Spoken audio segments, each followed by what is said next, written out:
Assalamualaikum warahmatullahi wabarakatuh. Bersama saya Akak Aisyah Batrisha, iaitu pemegang 9A pada tahun 2025. Okey, soalan pertama saya nak tanya ke Akak. Apakah perasaan Akak bila dapat straight A? Unexpected juga untuk dapat straight A, tapi Alhamdulillah sebab usaha dan ada orang juga dapat rezeki pegang 9A. Okay. Yang kedua, apakah persediaan Akak before nak exam SPM tu? Persediaan yang paling penting saya rasa untuk setiap subjek tu kena ada notes dia sendirilah, sebab senang untuk buat revision and tak perlu mengharapkan buku teks kot. Okay.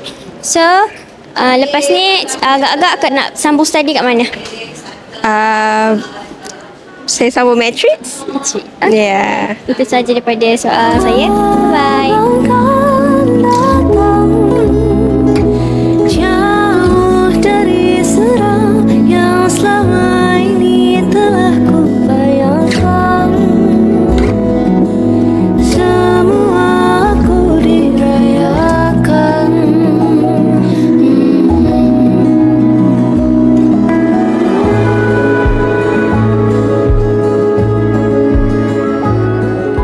Assalamualaikum warahmatullahi wabarakatuh. Bersama saya Haziq, Irfan dan okey. So saya akan tanya beberapa soalan. Yang pertama, apakah tips untuk SPM? Tips untuk SPM, pada pendapat saya percaya pada diri sendiri dan banyak lakukan soalan trial yang tahun lepas, soalan yang pada buku aktiviti. Lepas tu banyak berdoa, solat tahajud, solat sunat, buat semua. Okey, itu je. Pada saya pula, saya rasa jangan tidur lewat lah. Jangan tidur lewat, jangan study sampai lewat malam. Kalau boleh, masa tidur tu jaga. Lepas tu mental kita tu kena maintain lah.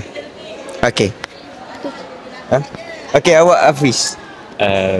Bagi saya, solat jangan tinggal dan hormat ibu bapa. Lepas tu, homework kalau cikgu suruh tu jangan tinggal, buat je. Okay. Apakah pesanan untuk batch 08 yang akan duduki SPM pada tahun ini? Pesanan kepada semua batch 08 pada tahun ini, buatlah yang terbaik, banggakan diri sendiri, banggakan mak ayah, banggakan cikgu. Okay, itu saja. Work hard. Good luck and jangan buat kerja last minute. Okay, itu saja daripada saya. Terima kasih.